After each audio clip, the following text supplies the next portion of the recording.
En este video vamos a estar hablando del modelo de prensa estadounidense junto a mis compañeros Julieta y Franco. El primer periódico fue creado en el año 1704, de la mano de John Campbell, creando el diario Boston Newsletter. Era un pasquín de una sola hoja impresa por ambos lados.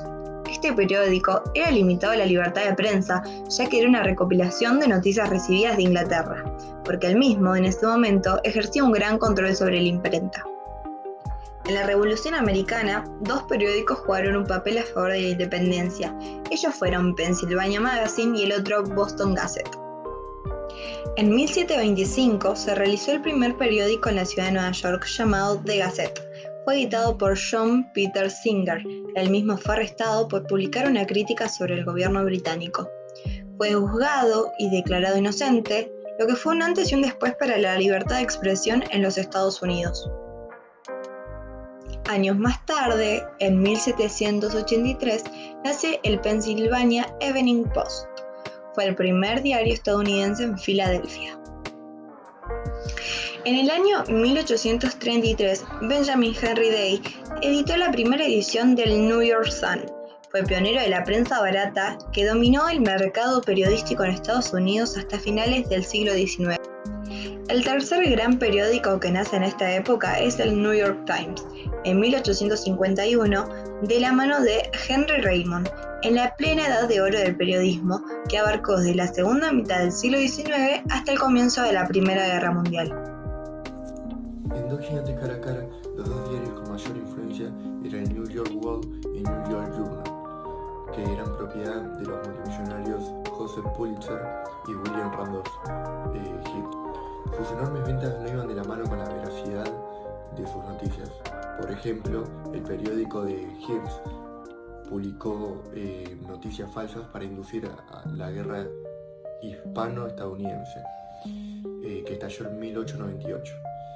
Ambas cabeceras tendían a lo efectivo y tremebundo, que sin importar que sus fuentes fueran constatadas. Lo que buscaban estos grandes tabloides para hacer crecer la tirada era entretener a sus lectores.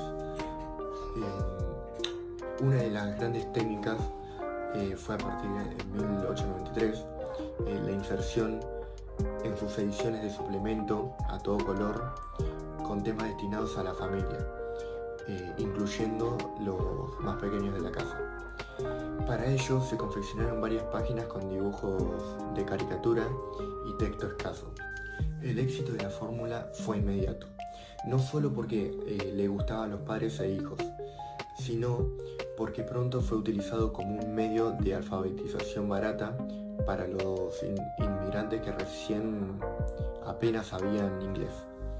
El apoyo de la ilustración al texto, escrito al pie de la viñeta, facilitaba la comprensión.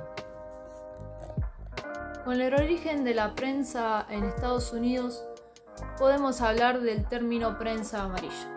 El término prensa amarilla es un sinónimo de fake news o un sinónimo de noticias sensacionalistas, con morbo y intereses más allá de informar.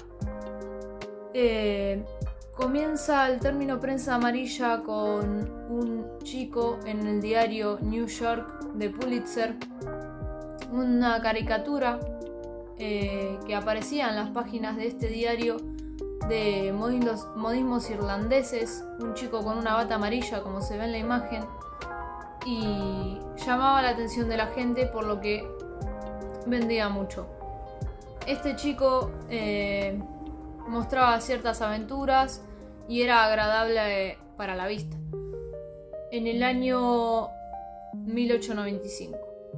En el año 1896 comenzaron a mostrar diálogos los personajes de aquella caricatura y casi 100 años después dieron comienzos a lo que sería el cómic. Las caricaturas que luego comenzaron a aparecer en los diarios de la época eran tildadas de sensacionalistas y con una fuerte instrumentación política, es decir que los gobiernos, quienes manejaban los medios de comunicación, utilizaban estas caricaturas amables, a la vista amigables, como instrumentación política para llevar sus ideales a más gente, ¿no? Esto fue criticado por varios periodistas de la época, por lo que empezaron a llamarlo prensa amarilla, haciendo alusión al personaje del que estábamos hablando. Tiempo después, Erwin Wardman terminó de oficializar el término publicando un artículo de por qué él creía que el periodismo sensacionalista, el periodismo amarillo, debía llevar ese término, y a partir de ahí quedó oficialmente instalado el término prensa amarilla para referirse a estos, en el año 1898.